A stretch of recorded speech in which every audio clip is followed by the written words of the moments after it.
Ayun, tumulo na rin po yung tubig. Maghapon kaming walang tubig. May ginawa po kasi dito sa banda namin. Okay. So, tumutulo sandali. Off, walang po siya. Puno na. Okay, magandang gabi. 10:25 na ng gabi, no? At, wow, hindi ko alam kung saan ko uumpisan tong sasabihin ko. At, nitong nakaraan, talagang binabantayan ko muna bago ako magsalita. Not until now, talagang umusbong na rin po yung kampihan. Ito na po, yung sa Israel at saka sa Iran, no? Siyempre ang US, kasama po dyan, kakampi po at alam naman nating number one supporter ng bansang Israel. At ngayon po, hinihintay ko ano yung magiging resulta nito. Ayaw kong bigyan ng specification ng mga pangyayaring ito ngayon dahil hanggang ngayon po na-amaze ako. At may hinihintay tayong blood moon sa darating na March 3. Ito naman blood moon pong ito ay talaga naman pong sinasabi naman nilang may significance daw. Pero ako naniniwala po kasi yung blood moon na sinasabi po sa doon po sa Apocalypse, ako naniniwala po ako sa tribulation pa po yun. Pero ganun pa man, siguro silipin natin kung ano yung pwede nating makita po dito sa mga ganito. May mga alignment daw ngayon ng planets. Hindi ko po alam parang Jupiter or something. Nagtapos po ngayon ng February. Ito po, mamaya po, konting oras na lang matatapos na po ang February. Marso na po tayo. At may alignment daw po yung mga planeta ba yun? O ano man, ano? Sa lahat po ng ito, ano ang gusto kong sabihin po sa inyo? Ang nakatakda ay mangyayari. Cool ka lang. Relax ka lang kung Kristiyano ka na. Pero please lang, huwag mo naman kalimutan yung mga unsaved. So I think this vlog, itong short vlog ko lang na ito, wala akong balak gumawa ng mahabang vlog ngayon. Dahil kaliligo kung alam po, very uncomfortable ang day na to. We don't have water supply for the rest of the day. The whole day, I mean, yeah. Tribulation na rin yun. Tribulation na rin yun, di ba? So itong ibig ko po sabihin, no, serious po ulit. Ito pong mga pangyayari pong ito, nakatakda na po ito. Mag-relax lang po tayo. Pero huwag mo naman kalilimutan yung mga unsaved na mga kakilala mo. Yung mga senyales na ito, makinig pong mabuti, especially ito, ang binabantayan ko rito yung sa Iran, tsaka sa Israel. Siyempre kasali ang Amerika, hindi pwedeng mawala yan. Ito ang binabantayan ko. At gusto nyo i-play na lang po ninyo yung mga video na makikita nyo kasi it's all over YouTube. Ayaw ko na pong banggitin yung mga sinabi ni Donald Trump. Tignan na lang po ninyo yun. Itong binabantayan ko ngayon. Tahimik lang ako nagbabantay. Pa YouTube lang, no? Patingin-tingin lang muna. Pero ako, i-remind ko po kayo, alam nyo, this is a big call for us believers to evangelize more. Nitong mga nakaraan, masyado tayong nalibang doon sa mga issue, sa Christianity, tungkol sa, alam niyo na, yung mga nangyayari sa Pilipinas. Pero hello, alam niyo, pag involved po ang Middle East, sa mga ganire, na mga hula o propesya, magbabantay po tayo dyan. Kasi ayan po ang nakalagay sa Bible. No? Bantay po tayo dyan. Lalo na po, it's something like, talagang, alam nyo, ganito po kasi mangyayari yan. Bago dumating po kasi yung rapture, ito po ang gusto kong sabihin sa inyo. Kasi panay tayo rapture, baka nakalimutan nyo. Bakit? Isa sa dahilan na ira-rapture ang church para hindi maranasan yung tribulation. Hindi po ba? Kasi talagang magulo, may chaos. Bago mag-rapture po, talagang nagke-chaos na may parating na chaos. Kaya nga po tayo ililigtas ni Jesucristo ng Panginoong Jesucristo para hindi natin maramdaman ang chaos na yan. Ako naniniwala po ko, gera po yan. War po yan. Makinig po kayo mabuti sa akin. Itong war na ito, involve ang US, ang Iran, at syempre, ang hindi nawawala sa mga war, ang Israel. Ano ba naman itong maliit na bansang ito? Maliit pa sa Maynila, pero gustong-gusto ng mga nakapalibot na bansa sa Kanya. Ever since, hindi pa tayo mga tao, yan na po yan. Kasi nasa Bible po yan eh. Yung po ang tugon. Nasa Bible po yan. It will happen. It will happen. Relax lang kayo. Pero mag-evangelize po tayo. This is a call to evangelize. Dahil anytime, makinig po kayo mabuti sa akin. Ulitin ko yung sinabi ko kanina. What is the reason of Jesus? Of course, mahal niya tayo. Loves niya tayo. Alam ni Jesus may great tribulation pong darating. Yes. Pero bago kasi dumating yun, magkakaroon ng chaos, no? May gulo. Ito po yan. Gera yan. Di ba? So, ayan po sinasabi ko sa inyo. Kaya ako naniniwala po ko, baka anytime mag-rapture na po. Nangingilabot ako ngayon. Because sa excitement to see Jesus for the first time. Kasi ang panganalangin ko, Lord, in behalf of all believers, ng mga daily good vibers, lalo na yung mga daily good vibers ko, ako, daily good vibers natin, Lord. Kasi ang daily good vibes kay Jesus to. Hindi na kami aabutan ng kamatayan, Lord. Ayan ang declaration ko na. Yan ang talagang, alam ko, pinaniniwalaan ko yan, from my heart, that the Lord is so good, He will not let us to experience physical death anymore because anytime the Lord Jesus will caught us up to be with Him forever and ever. Ito lang po gusto ko sabihin. Nandiyan ang YouTube, buksan lang po ninyo. Alamin ang balita. Sa Middle East kayo itong balitang Middle East. Si Jack Hibbs, one of my favorite pastors, meron siyang topic na hindi ko pa tapos. Doon sa tablet ko pinapanood eh. So, meron siyang napakagandang topic. So, tignan po ninyo yan. Yung topic ni Jack Hibbs, nasa main tablet ko, sandali. Ito siya. Ay, naku. Na-off siya eh. Ganun po talaga pag Ito, the topic is, the stage is being set for the end times. Okay? Ang channel, Real Life with Jack Hibbs. Hindi pa ako tapos, so babalikan ko po yan. Nag-record lang ako sandali. Dahil importante po ito. Maybe, this is it. Kasi alam ninyo, merong nangyaring war dati, natatandaan po ninyo, noong 2023, nilusob meron silang pista ng mga Hudyo at ang ginagawa. Ano bang pista yun? Nakalimutan ko na.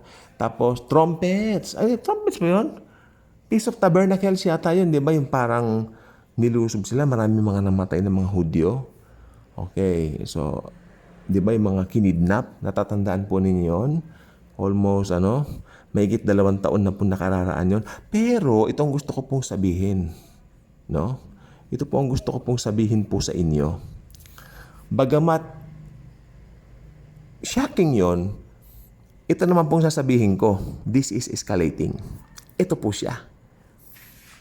Kung titignan mo ang mga pages ng Bible, especially doon sa Zechariah, no? May hawig ito dito eh. Book of Daniel, may hawig din ito dito. Kasi alam ninyo, ang orasan po ng Panginoon ay ang Israel. If you really wish to know kung nasaan na tayo, yung mga nagbabantay lang pong kausap ko kasi maraming Kristiyano parang iba yata ang priority. I'm not condemning, pero at least man lang sana haba na interest to eschatology and end times. Dahil ito na po yung exciting part na alam natin na anytime magra-rapture na po. Rapture is not a dream. Rapture is not a fairy tale. Ako, sumasama ang loob ko. Ito sabihin ko po totoo po sa inyo. Group of people, professional people, I open this up, rapture of the church, at ang nakakalungkot, there are some believers there. Not all, some lang naman. Siguro 2 lang kami, 3 kami.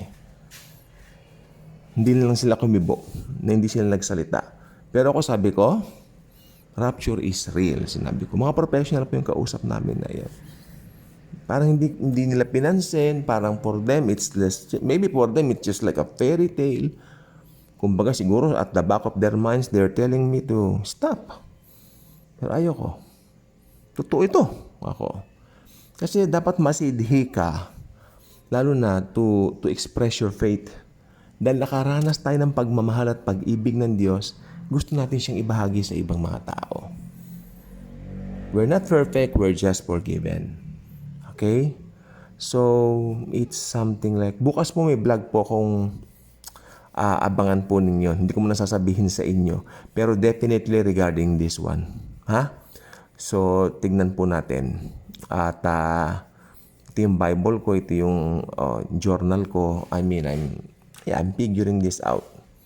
At kumukuha rin ako ng puntos kay Jack Hibbs. Favorite ko po yan na preacher, tsaka si Rene Rowland, tsaka si Buzz Ken. Pero si Rene Rowland, may iba kasi siyang view regarding eschatology. Gusto ko siya sa grace preaching. Si Buzz Ken, gusto ko rin siya sa grace preaching. Pero sa end times, I don't think na pareho kami ng, no? Jack Hibbs ang favorite ko. Pero ang all-time favorite pastor ko po talaga si Dr. David Jeremiah, no? At meron akong Bible na yung The Jeremiah Study Bible, one of my favorite Bibles of all time. At ang dami kong natututunan. Yan, Charles Stanley, favorite ko po yan nung araw. Siyempre, sino pa nga po ba yun? Sa evangelism naman, favorite ko si Billy Graham, no? Although, parang sabi nga nila, hindi masyadong focus sa cross, pero gusto ko yung way of evangelism. For him na maging example na masidhi to promote the love of God through the Lord Jesus Christ. Ayun po. Ayan, sinashare ko lang po sa inyo. Pero si Jack Hibbs po napakahusay. Mag-preach when it comes to end times. Okay? Tsaka meron pa po ako isang napanood Nakalimutan ko lang po yung ano siya. Yung connect the dots yata nakalagay doon. Something like that. Mahusay po yon yung pastor na yon. Sa end times din po siya. Connect the dots. Yeah, tingnan po ninyo. I forgot the name. Kailan ko na nakita. Pero si Jack Hibbs kasi talagang tumututok siya sa prophecy. Mahusay po talaga siya. Matagal ko na siyang pinapanood since, I think, 2022 pa. Yan, at pinapanood ko nga po siya ngayon. And it makes sense. It really makes a lot of sense right now. Especially nowadays na talagang ako, hindi ba panay ang banat ko, ang dami nagbago. Guess what po? Yung kausap ko po kanina, anong binabanggit sa akin, ganyan din po. May napansin ka nagbago sa mundo. Kanya. Wow, kako. Talaga napapansin na po ng mga tao yan. I'm talking to an unbeliever. Unbeliever po yon.